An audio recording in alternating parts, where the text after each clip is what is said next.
Acrópolis Multimedios presenta Noche de Debate, Análisis a Fondo. ¿Qué tal, mis estimados cibernautas? Esta noche de 3 de agosto de 2023, el tema a debatir es la controversia con los libros escolares gratuitos en México. Bien, tenemos el día de hoy, como siempre, un panel que nos acompaña de lujo. Nos acompaña el doctor Paulino Pulido Herrera. Muy buenas tardes. Un gusto. Muy buenas noches. Destacado académico de la Universidad de Jalapa. El maestro Gonzalo Lara. Buenas noches. Buenas noches, maestro Sánchez. Él es jefe de las escuelas de educación y psicología de la Universidad de Jalapa. Así como también, como siempre, nuestro compañero y amigo, el doctor Carlos Antonio Vázquez Azuara. Buenas noches, doctor. Quien es el director del Instituto de Investigaciones Interdisciplinario de la Universidad de Jalapa, además de ser investigador SDIR e investigador de la Universidad Veracruzana, y quien desde hace más de 10 años es coconductor de este espacio informativo. Muy buenas noches, doctor. Gracias. A nuestros invitados un saludo afectuoso. Bien, nuestro equipo de producción nos ha preparado un video inherente al tema que hoy vamos a debatir. Adelante, corre video.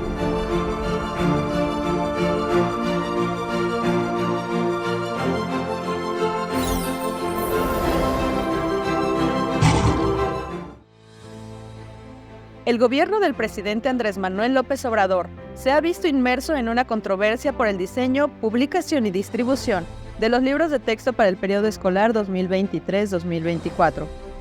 Desde mayo pasado, tras un amparo interpuesto por un organismo de ultraderecha, la Unión Nacional de Padres de Familia, una jueza determinó que el gobierno debía suspender la producción del material educativo y someterlo a una revisión. No obstante, esto no sucedió y López Obrador aseguró hace unos días que antes de que inicie el nuevo ciclo escolar, los libros estarán en las escuelas. De acuerdo a versiones que han circulado en la comunidad educativa, es que los libros están conformados por 5 áreas: múltiples lenguajes, nuestros saberes, proyectos de aula, proyectos escolares y proyectos comunitarios. Quienes están en contra de estos materiales acusan una reducción excesiva de temas relacionados con las matemáticas, errores en los conceptos, saltos en los contenidos, desorden en los materiales y la exclusión de la literatura universal. Y si bien es posible que los libros tengan errores o sean perfectibles, también es cierto que esta campaña podría estar movida por la industria editorial, pues baste decir, por ejemplo, que en el sexenio anterior la Comisión Nacional de Libros de Texto Gratuitos dio a conocer que el 80% de la producción de estos materiales estaba subrogada, favoreciendo así a particulares.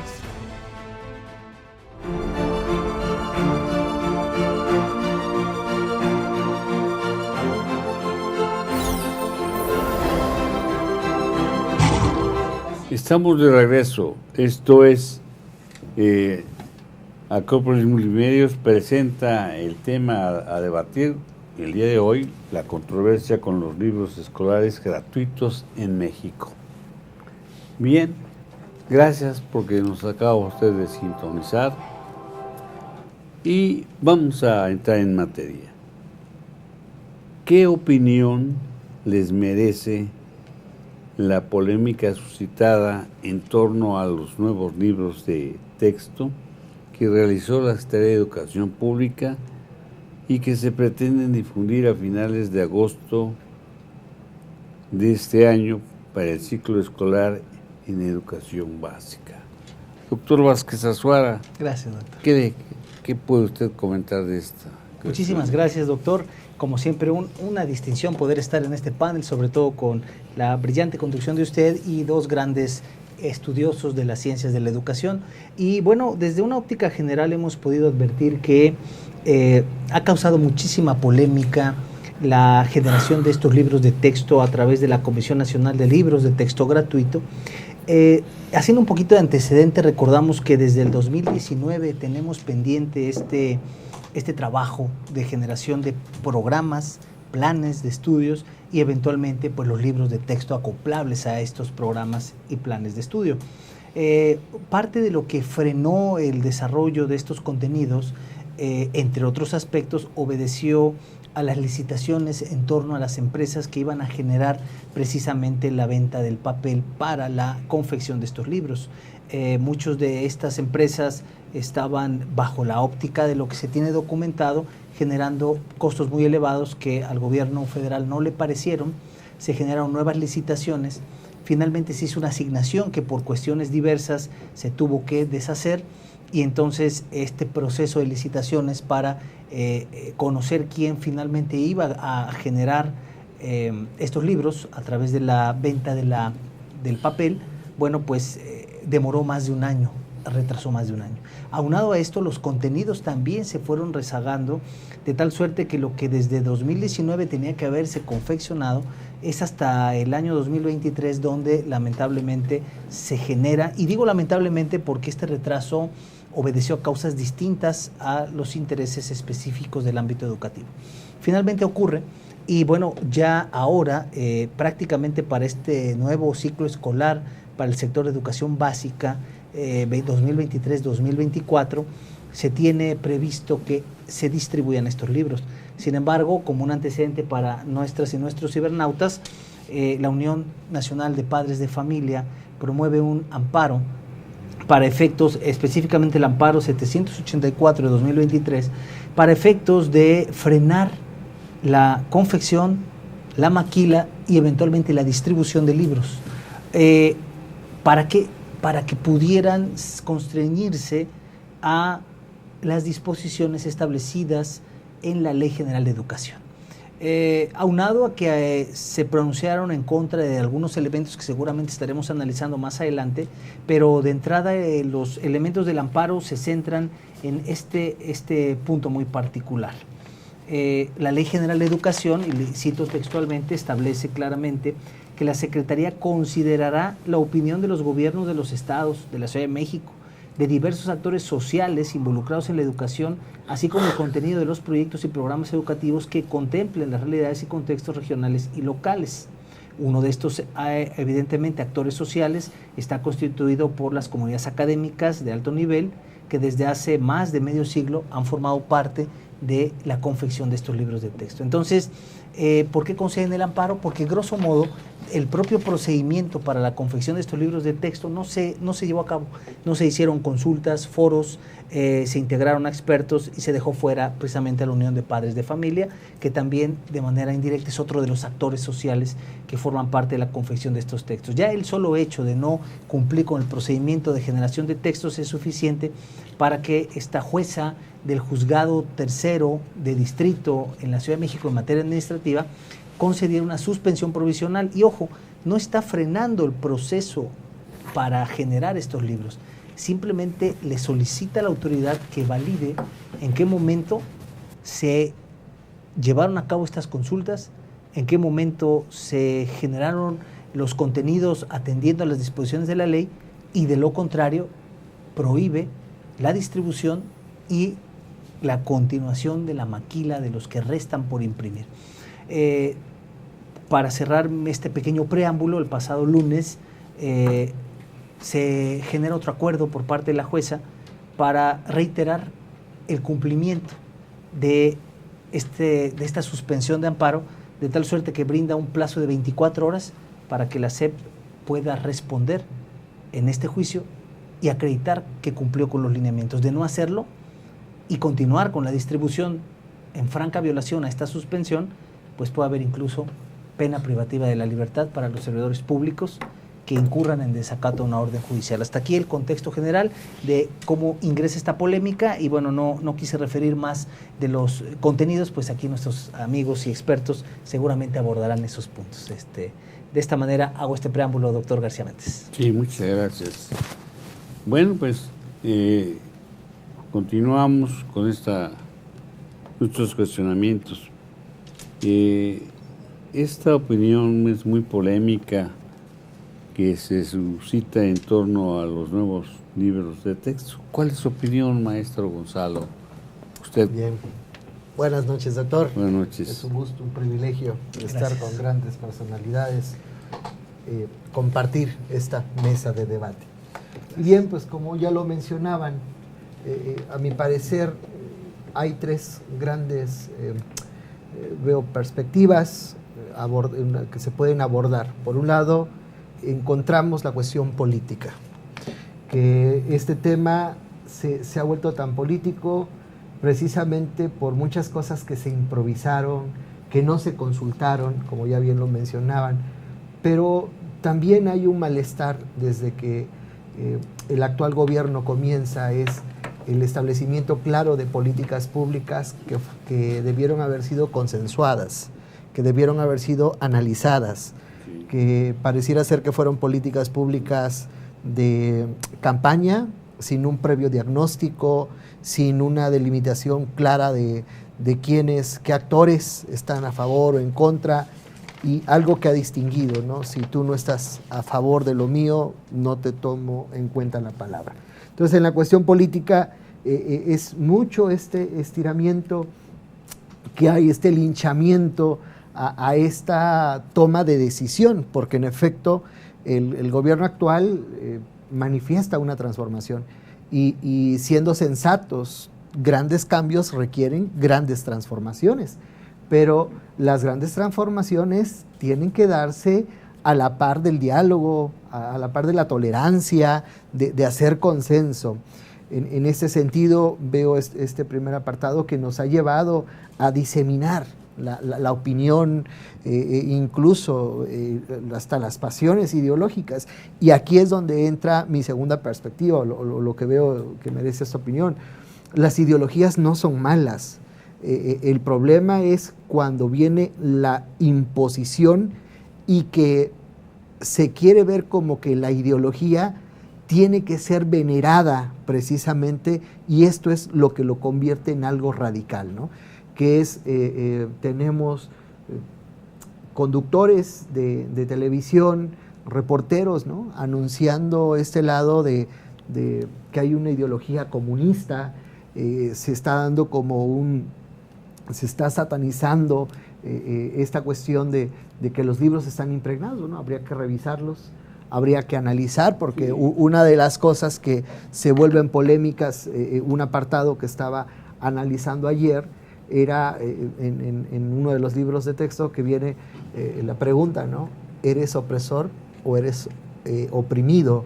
Entonces, darle ese contenido a niños que todavía no alcanzan ese nivel cognitivo, pues puede generar problemas conceptuales, que es este apartado que me lleva al tercer punto de opinión, de la perspectiva, es la parte pedagógica, que dicen especialistas, ¿no? Que hay problemas conceptuales y como bien se dice, ¿no? Hay tres barreras en el aprendizaje.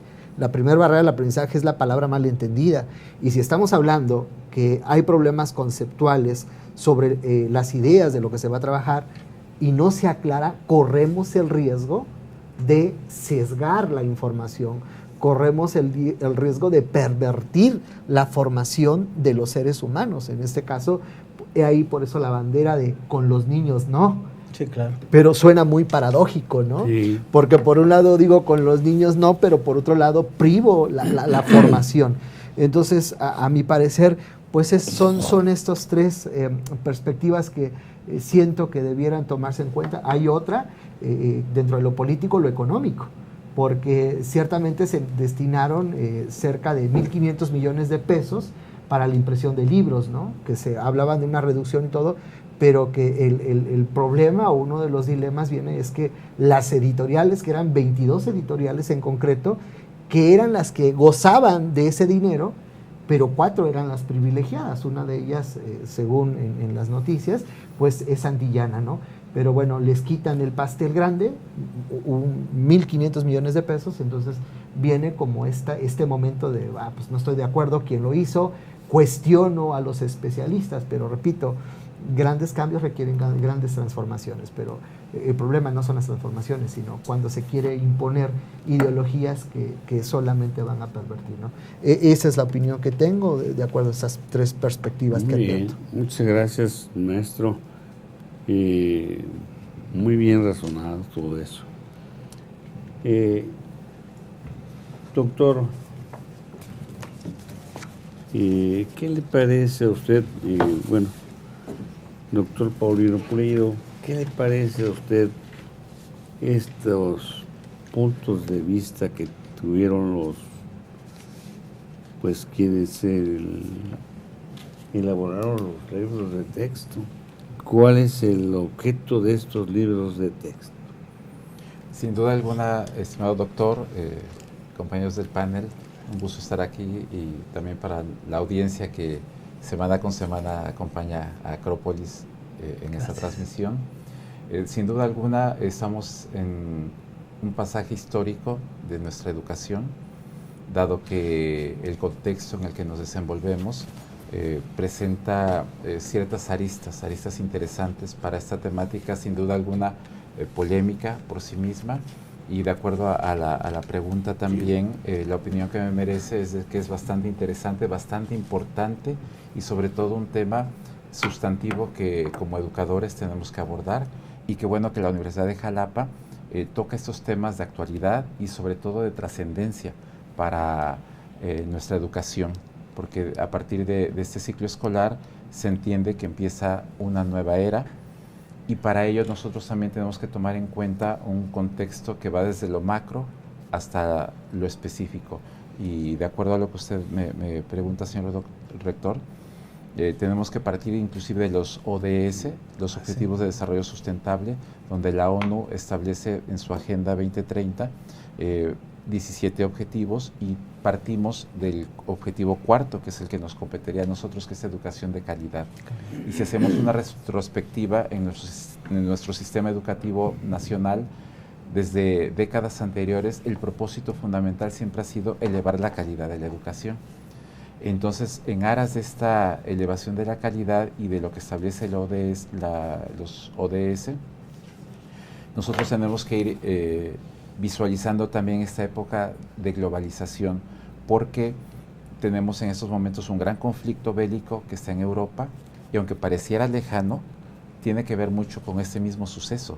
Las mismas situaciones que están ocurriendo en esta región del mundo, en Latinoamérica, por ejemplo, estamos contando nosotros con situaciones bastante delicadas, y todo esto que estamos viviendo nosotros es parte, como bien lo decía el doctor Gonzalo, tiene una situación, una dimensión política que es donde en este caso un servidor como académico buscará esclarecer lo que es la parte científica, porque creo que como académico se tiene el compromiso de buscar esa cientificidad, que en estos momentos yo mismo diría, vengo a hablar en nombre de la ciencia. En nombre de la ciencia, porque claro, alguna vez Carl Sagan, él mencionaba que la ciencia es esa luz en la oscuridad que nos va a ayudar a poder emerger de ella como personas altamente razonables, y sobre todo en momentos difíciles, que sea la ciencia la que nos ayude a poder esclarecer y sobre todo tratar de dirimir estas diferencias que, si bien nos dejamos llevar nosotros por dos puntos de vista totalmente polares, corremos el riesgo de entrar en una confronta donde la ciencia la hagamos a un lado y nuestro actuar se vuelva tan cotidiano y tan alejado de la ciencia y de seres civilizados, que caigamos en una confronta, que el riesgo de todo es que quienes van a venir sufriendo este confrontamiento, esta confrontación, serán los niños. Claro. Los niños. Entonces pienso que no debemos olvidar que también nosotros, partiendo de los ODS, ya como parte de un sistema educativo nacional, como parte de un gobierno, tenemos nosotros que desde un inicio, cada gobierno cuando empieza, tiene muy en claro el artículo 3º constitucional, y ahí nosotros tenemos que distinguir qué es lo que queremos para nuestra nación, y se entiende que de ahí debemos nosotros partir cuál es el tipo de ciudadano, cuáles son las finalidades, y debemos recordar que claramente se ha marcado también precisamente ahí que a la población se le debe de alejar de los fanatismos, de la servidumbre, y sobre todo pugnar por el pensamiento científico, por la ciencia. Y ahí precisamente yo me detendría un momento, porque tendríamos también que hacer un análisis de qué noción de ciencia estamos hablando. De una ciencia que se enfoca más a un aspecto de cuestiones exactas, de cuestiones medibles, cuantificables, o también darle apertura a la ciencia, como actualmente ya se le ha dado su lugar, a las ciencias sociales, a las ciencias humanas, porque no debemos descartar que desde ahí hay una ruptura epistemológica que curiosamente tiene que ver con todo lo que se está viviendo en estos momentos con los libros de texto. ¿Por qué? Porque todavía existen personas, científicos, que para ellos solamente son las ciencias duras, las ciencias exactas, las que son ciencias. Las demás son aproximaciones a pensamientos científicos. Entonces, desde el artículo 3 nosotros tendríamos que ponernos de acuerdo como nación de qué noción de ciencia vamos a hablar, porque precisamente se ha mencionado sobre el pensamiento crítico, sobre el humanismo, y entonces nosotros tenemos que tomar en cuenta que esos paradigmas científicos son importantes, y la misma Carta Magna ya nos establece ahí un parámetro. Muy bien definido todo esto. Vamos a ir a un corte que es breve y regresamos.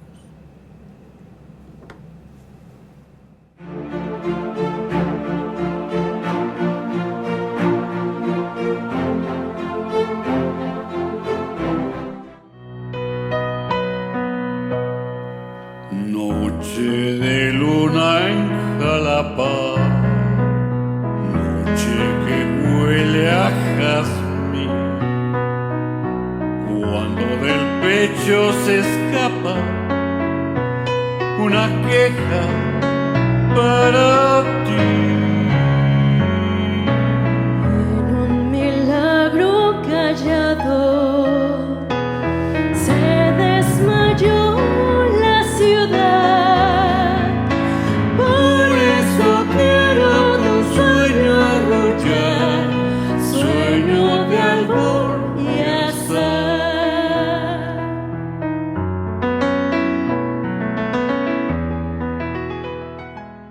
Escuela de Fútbol Jaguares UX, categorías para niñas y niños nacidos a partir del 2018, ambiente único, entrenadores calificados y servicios médicos adicionales, 2 canchas de pasto natural rodeadas de áreas verdes y un amplio estacionamiento. Entrenamos lunes, miércoles y viernes de 5 a 7 de la tarde. Informes en Paseo del Pedregal número 3, fraccionamiento Pedregal de las Ánimas en Jalapa, Veracruz. Teléfono 2281-7244-69. ¿Estás listo? Tenemos un lugar para ti. Saca la garra. Escuela de Fútbol Jaguares UX.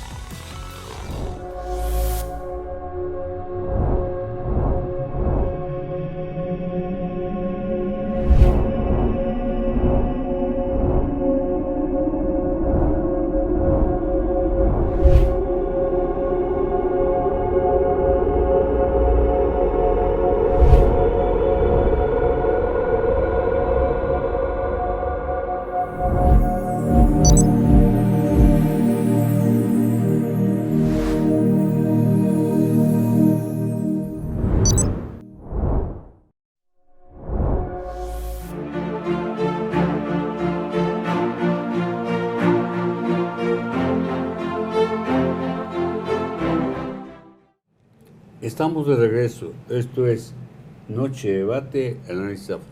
Usted que nos hace el favor nos acaba de sintonizar, el tema a debate es la controversia con los libros escolares gratuitos en México. Bien, regresamos de un breve corte, pero ya estamos aquí con todos ustedes. Doctor Vázquez Azuara, desde una óptica académica, ¿qué impacto tendría en la educación básica la difusión de libros de texto oficiales que no han o que no tengan consenso de expertos y padres de familia? Gracias, porque doctor. parece que fue hecha nomás unilateralmente. Gracias, doctor. Es una pregunta muy interesante y quiero comentar algo. Hasta este momento lo que tenemos es lo que se ha difundido en medios de comunicación. Valdría la pena que evidentemente tengamos posibilidades ya en foros académicos de analizar bien los contenidos. Hasta ahorita lo que se ha revelado es algunas deficiencias que de ser así, estas deficiencias que se han dejado entrever en medios de comunicación, pues sí nos llamarían mucho la atención. Una cosa que sí es indiscutible, que el procedimiento por el cual se generaron estos libros no siguió las formalidades previstas en la Ley General de Educación. Al no haber un consenso con expertos de cada área y al no haber el consenso con grupos y actores sociales inmersos en esta confección, se vulnera la norma y al vulnerarse se debe repetir el proceso. Eso es lo que jurídicamente les dio oportunidad a la Unión Nacional de Padres de Familia de gozar de la suspensión en amparo. Pero si vamos un poquito más allá, reitero, no podríamos afirmar a ciencia cierta estas debilidades de estos libros, porque hasta ahora lo que tenemos es aquello que se nos ha revelado en medios, pero yo me permito recoger cuáles han sido las principales debilidades que se han proyectado en medios, que de ser ciertas, que de ser así, pues sí, pudieran causar un impacto negativo en el proceso de enseñanza-aprendizaje de las comunidades, evidentemente, de estudiantes del sector de educación básica. Por ahí viene en el libro correspondiente al área de ciencias naturales, que ahora ya han cambiado estos nombres, sistema solar impreciso, se detectó que es una copia de internet este sistema solar, y además viene con faltas de ortografía. Hay errores ortográficos en muchos de estos libros. ¿No? Y que fue tomado de una infografía, al parecer, ¿no? Y que además fue tomado de una infografía que se detectó en internet y que además, por lo que se advierte, no tiene el crédito de quien la hizo. O sea, eso se puede considerar plagio. Se eliminaron contenidos de ciencias, español, matemáticas, biología, entre otras materias que veíamos contundentemente en el sector de educación básica.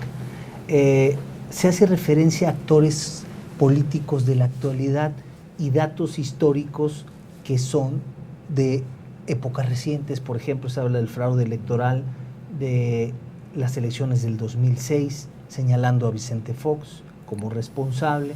Se habla del gobierno de Felipe Calderón como uno de los más violentos y fraudulentos. Se habla del caso de Claudia Sheinbaum, del desplome del colegio Repsamen en el 2017, donde se le exime de toda responsabilidad, evidentemente, como parte de los datos históricos de la época reciente. Se hace un uso del lenguaje inclusivo, cosa que personalmente yo considero oportuna.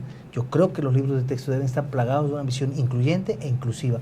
Ahí creo que la Asociación Nacional de Padres de Familia debe de modificar su visión y entender que hoy estamos en una cuestión de derechos humanos, lo decía el doctor Paulino, esta Agenda 2030 que marca directrices nacionales, internacionales, entre ellas el derecho de acceso a la educación, pero también la igualdad y la equidad.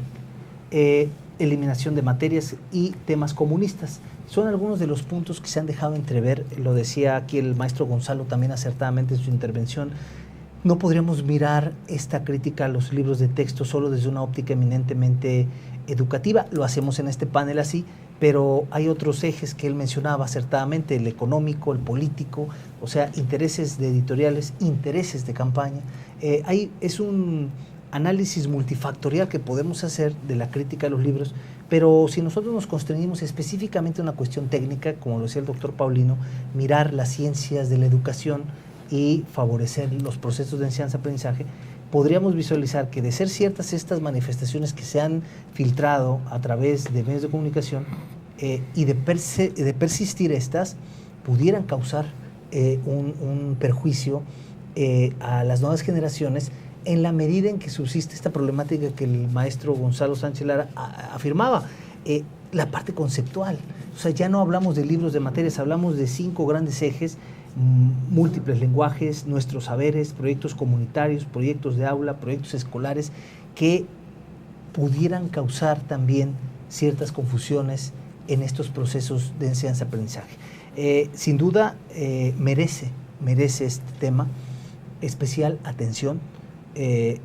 Yo creo que lo que está en juego, y reitero, sin afirmar todavía nada, porque eres muy temprano para poder satanizar los libros de texto, pero en una visión temprana de la problemática, si esto subsistiese tal y como se está planteando, o la problemática fuera todavía más grave, el resultado pudiera ser en deterioro de las nuevas generaciones que están aprendiendo contextos que no son compatibles con esos estándares de educación de calidad a los que estamos obligados desde el contexto internacional.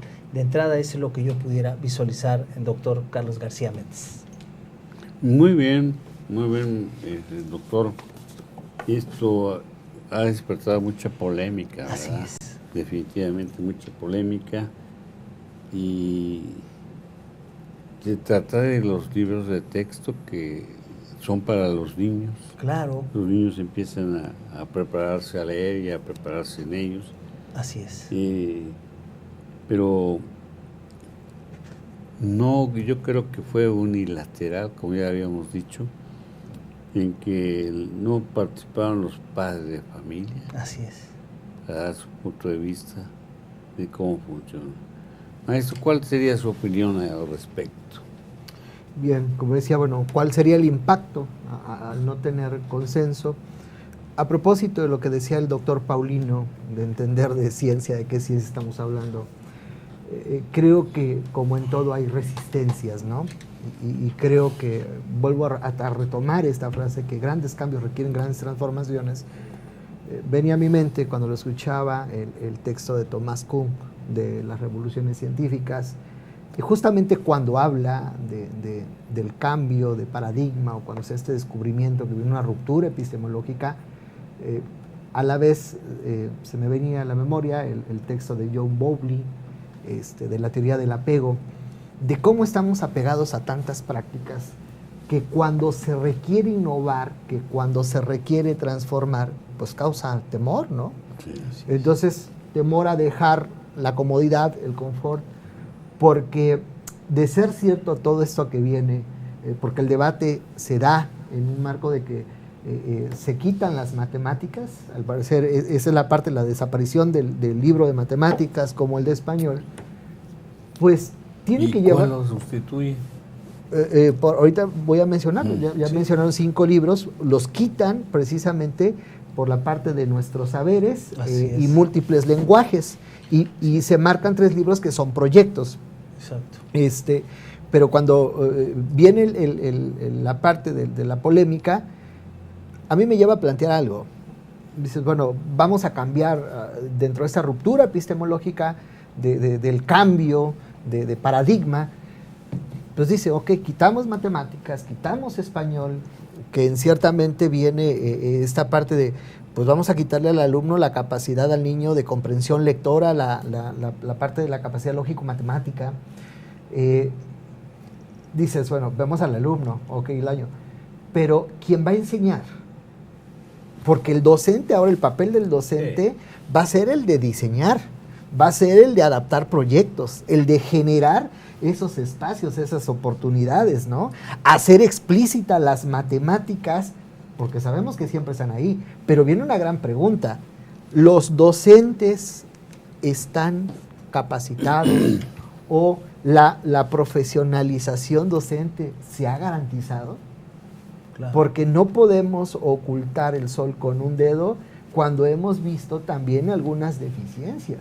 Y se habla dentro del marco de todas las políticas públicas educativas que podemos ver en los acuerdos secretariales, podemos ver en el Plan Nacional de Educación, la famosa revalorización docente, ¿no? Pero hablemos de la dignificación. Realmente están teniendo esas oportunidades, entonces vino a propósito de lo que era ciencia. Y viene esta cuestión, al no tener consenso, pues tenemos la improvisación, ¿no? De muchas cosas, las cuestiones que no tienen continuidad, señor rector. Sí. Y aquí, por ejemplo, lo que usted mencionaba, ¿por qué libros se sustituyen? Bueno, hay 2 libros de material educativo, que es el de Nuestros Saberes y el de Múltiples Lenguajes. Y 3 libros que son sobre proyectos que el maestro va a organizar en el aula, en la escuela o en la comunidad. Los primeros 2 libros de material educativo, según lo que han comentado quienes ya tuvieron el acceso a este contenido, Dicen que se trata de cápsulas de 2 o 3 páginas cada uno, pues que no tiene un orden discernible. Tan es así que se pasa de las abejas al código braille, de ejemplos de algunas figuras geométricas a cuestiones de igualdad. Y me lo mencionan, ¿no? Es una especie de desordenada de Wikipedia en cápsulas didácticas. Esto es como que lo que ha generado en los especialistas que comentan, ¿no? Entonces, viene esta postura de vacuidad pedagógica, de vacuidad didáctica, que la nueva escuela, en concreto mexicana o el modelo, pues la idea loable es que el maestro ya no enseñe materias específicas, sino que trabaje en proyectos con alumnos. Pero también viene el otro cuestionamiento, y lo digo como jefe de escuela, como docente. ¿Estamos formados en el trabajo metodológico del aprendizaje basado en problemas? ¿Sabemos crear rúbricas? ¿Sabemos entender cómo se da este aprendizaje sin que necesariamente lo cuantifiquemos? Entonces, cuando no se toma... ¿Cómo se va a garantizar que esto se pueda medir en resultados factibles, sí, sin una capacitación previa, ¿no? El aprendizaje, que al final de cuentas nos interesa, que al alumno como el centro de todo, ¿no? Entonces, aquí es donde viene la molestia, ¿no? Que no se tomaron en cuenta la opinión de los expertos. ¿Quiénes son los que le dieron el visto bueno a toda esta reforma? Sí, y por eso es la parte de que están pidiendo, ¿no? Que digan quiénes fueron, cómo lo legitimaron, porque estamos hablando en cuestión de legitimidad. Y bueno, dentro de todo esto, pues son los errores conceptuales, ¿no?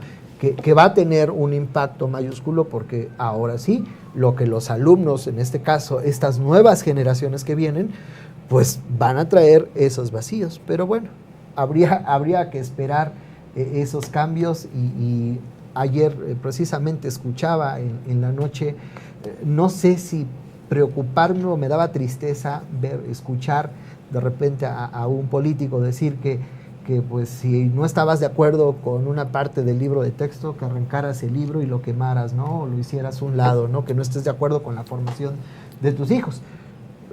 Me hizo recordar la primera reforma en México. Estoy acá con dos grandes abogados.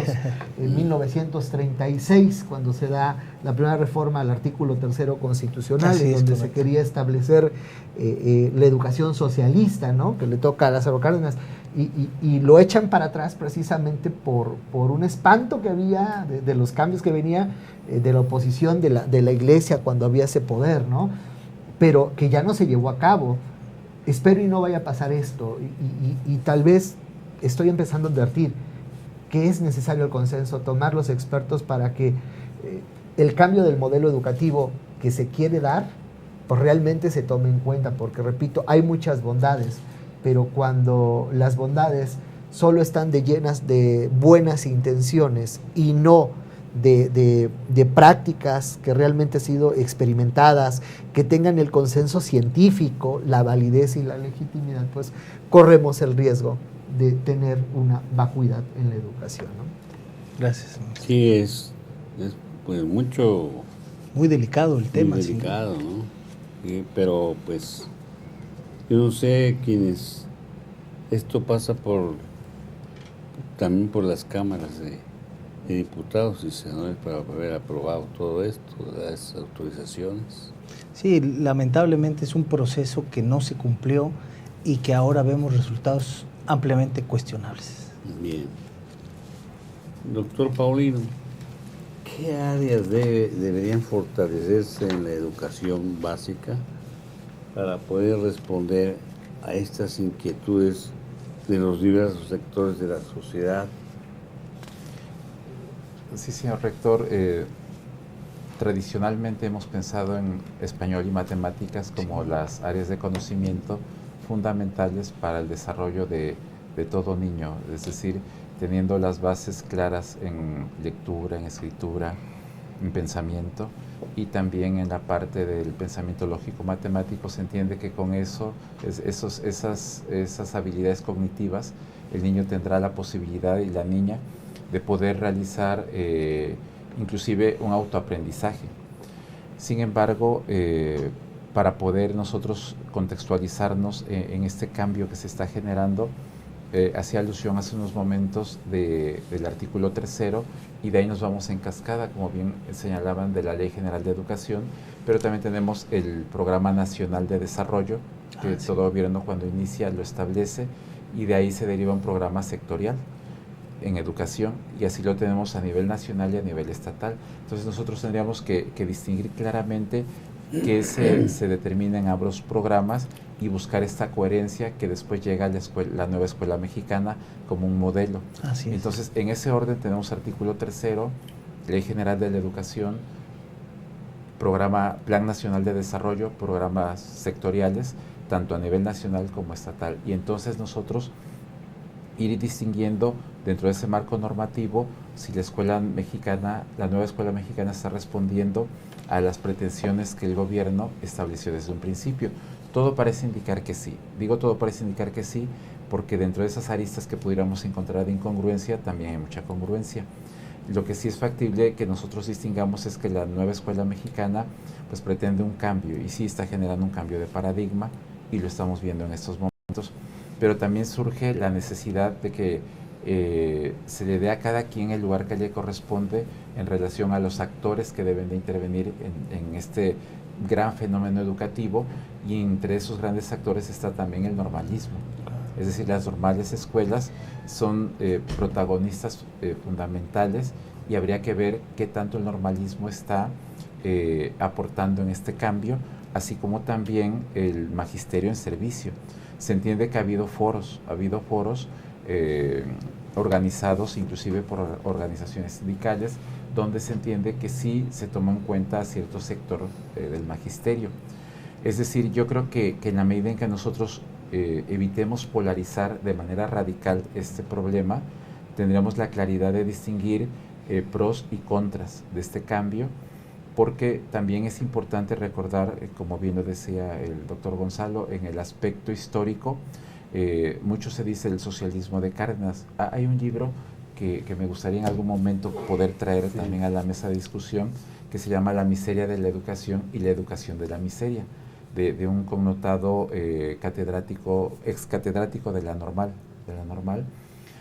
que donde claramente él nos hace ver que el famoso socialismo que se manejaba no lo era como tal.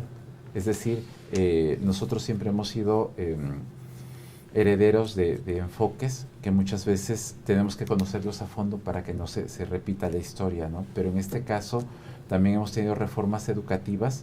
En algún momento, como sabemos, ¿no?, la CONALITEC, el gobierno empezó a hacer la distribución de los libros de textos a partir de 1960, con Jaime Torres Bodet al frente, y bueno, siempre se distinguía que al frente y en la titularidad de la Secretaría de Educación Pública había connotados educadores, y esto nos permitió nosotros ver que con mucho romanticismo quizá se veía el libro de la patria. Entonces esas partes icónicas se vuelven a traer para aparentar de que se regresó a aquello bonito de aquel tiempo, y que lo era, pero tenemos que recordar cuando se dejó tan solo la letra cursiva por la letra script. Fueron como esas rupturas que menciona el doctor Gonzalo. Cambios de paradigma. Sí, y que hemos tenido cuando se decía por asignaturas, después por áreas, decíamos química, biología, y ese reacomodamiento que bien señala el doctor Gonzalo es el que tenemos que distinguir, que estamos en puerta de un gran sismo epistemológico, metodológico, que como bien yo coincido plenamente con lo que él dice, el magisterio qué tan preparado está para enfrentar estos cambios. Exactamente, y no solo en la parte procedimental, sino epistemológica también, para que pueda distinguir entonces este paradigma del humanismo y este enfoque de la pedagogía crítica sin estigmatizarlo, porque hay quien dice que nos puede llevar a una orientación política específica, pero yo creo que tendríamos que ver más la connotación epistemológica y científica. No, hombre, totalmente, mi doctor. Ahí vemos prácticamente el punto medular, se centra en cómo reconducir estos contenidos satisfactoriamente, porque el espíritu de los cambios es loable, pero quizás ya la manera en que esto se va a materializar en la realidad es donde encontramos ciertos sesgos. Entonces, ¿cuál será la instancia que debe pues revisar y checar y actualizar todo esto, porque es evidente que los libros son necesarios para la culturización de los jóvenes, de los niños, pero si les vamos a dar libros que de alguna manera son equívocos, pues a dónde van a ir, cómo van a formar su cultura. Sí, totalmente, doctor. Efectivamente es esta Comisión Nacional de Libros de Texto Gratuito, la famosa CONALITEC, y esta a su vez tiene diferentes dependencias. Entre ellas está esta Dirección de Materiales Educativos de la Secretaría de Educación, que por cierto preside Marx Arriaga, y que es uno de los que actualmente está sujeto al cumplimiento del amparo que actualmente está concedido en favor de la Unión Nacional de Padres de Familia. Entonces, pero ese señor ha hecho declaraciones de que... Declaraciones bastante fuertes. Y que él se va cuando fuertes. quieran y que no necesita que él estar 9 ahí. años de prisión Sí. los paga Por los libros. con tal de Defender la soberanía de los libros. y ¿no? a los niños y el futuro de México. Un discurso político totalmente, porque nadie disfrutaría de 9 años en prisión, sobre todo por una cuestión que se puede resolver desde el diálogo. Doctor, ¿tendremos algunos saludos o Sí. recomendaciones? Así es, doctor. Y quiero aprovechar también para saludar a quienes nos escribieron en este pequeño periodo vacacional, que nos mandaron mensajes que me gustaría reconocer, si usted me lo permite, doctor. Sí. Queridas y queridos cibernautas, en verdad les queremos agradecer porque en esta noche de debate, análisis a fondo, en esta nueva modalidad que hemos implementado de visualizarnos precisamente todos los jueves en punto de las 19 horas, recogiendo durante la semana los comentarios, puntos de vista, opiniones, saludos de programas anteriores para en este programa darles lectura o agradecer a quienes nos acompañan. Y como ustedes saben, tuvimos este pequeño periodo vacacional donde se estuvieron transmitiendo programas de alto impacto relativos precisamente a temas anteriores, pero durante estas 2 semanas recibimos mensajes que de verdad se los queremos agradecer profundamente, donde nos externaron su felicitación, donde nos externaron su anuencia y donde precisamente nos felicitan por el programa. Quiero agradecer profundamente a todas y todos quienes se tomaron el tiempo y la molestia de mandarnos mensajes. Recuerden que las vías de comunicación es a través de los programas en vivo, en el mensaje directo en Acrópolis Multimedios, en Facebook Live, a través del WhatsApp, tanto personal como de Acrópolis, a través de también el chat de Facebook Live en Messenger, la vía del correo electrónico personal o de Acrópolis Multimedios, y la vía que usted considere oportuna para enlazarse con nosotros. Estaremos recopilando siempre esos comentarios y quiero reiterar nuestro agradecimiento a David Quitano Díaz, a Pepe Castro, el doctor José Guadalupe Altamirano, Luis Marlio Silva, que es fan destacado, muchas gracias. También quiero saludar a Raúl Arano Chávez, que nos escribió precisamente la semana pasada, a Ubaldo Márquez, que también nos estuvo sintonizando, a Alan Jair García Flores, gracias por sintonizarnos. Nuestro amigo José Manuel de Alba, quien, por cierto, nos ha propuesto un tema para futuras noches de debate, nos felicita por el programa y nos hace una propuesta, doctor, sin duda ya la estaremos materializando en siguientes programas, pero gracias por sus comentarios. Carlos Lobato nos felicitó por los programas también anteriores, sin duda. Luisa Ortega, Yesenia Andrade, Carlos Vázquez Gándara también nos felicita por los programas. Eric Infanzón nos manda saludos, y a todas y todos quienes se tomaron el tiempo de escribirnos durante este pequeño lapso anterior, se los agradecemos. Seguimos totalmente en transmisiones actuales de Noche de Debate, y recordándoles que durante la semana estaremos recibiendo sus mensajes, puntos de vista, opiniones, para darles lectura aquí en los programas subsecuentes en esta nueva modalidad de Noche de Debate, análisis a fondo, siempre en punto de las 19 horas, totalmente dedicados a los temas de mayor actualidad, siempre con la opinión de expertos, pero recordando que al final la mejor opinión la tienen ustedes. Así que muchísimas gracias por acompañarnos a lo largo y ancho de más de 10 años bajo la brillante conducción del doctor Carlos García Méndez. Gracias, doctor. Muchas gracias. Bueno, pues como ustedes saben, en televisión el tiempo se va muy rápido Hemos casi llegado al final de esta noche de debate y quiero yo pedirles pues, su conclusión del tema que esta noche abordamos.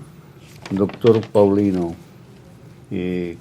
¿cuál sería, con qué concluye usted esta noche de debate? Sí, doctor, y estimados panelistas, quisiera concluir con visualizar que tenemos dos partes antagónicas, como en toda polémica, como en toda discrepancia, y que haría votos en nombre de la ciencia para que esas dos partes trataran de despojarse de esos sentires que forman parte de una dimensión política y enfocarnos a lo que sería la parte pedagógica, didáctica, y que también buscar un punto intermedio, porque pienso que ambas posturas, desde su perspectiva, tienen razón. Ambas posturas, por ejemplo, tenemos un gobierno al que debemos respetar, que tiene planes nacionales, programas, tiene un esquema, un modelo educativo, y está tratando de implementar una reforma. Debemos recordar también que en todo momento cada reforma ha tenido esos cambios drásticos. Recordarán que a principios de los 80s, en primero y segundo precisamente, había lo que se llamaba el programa integrado. El programa integrado consistía en que el maestro o la maestra, teniendo ciertos módulos, precisamente abordaba con diferentes asignaturas un tema. Vamos a suponer que sean la casa, ¿no?, o la familia. Y entonces las diferentes asignaturas giraban en torno, y precisamente recordarán que habría libros para el maestro.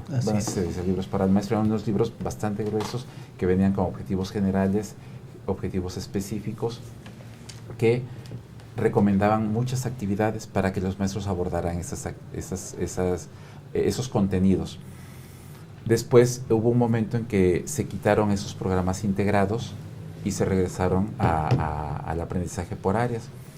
Después hubo en 1992, cuando hubo también una reforma, ahí en esta ocasión todos esos programas, libros para el maestro y maestras, se quitaron, que eran gruesos, y se generó un plan y programas de estudio que era muy delgadito. Y entonces sucedió, un servidor tuvo la oportunidad de estar en cursos con maestros y maestras, que cuando uno les llevaba actividades que estaban en los programas, en los libros para el maestro, decían como que no.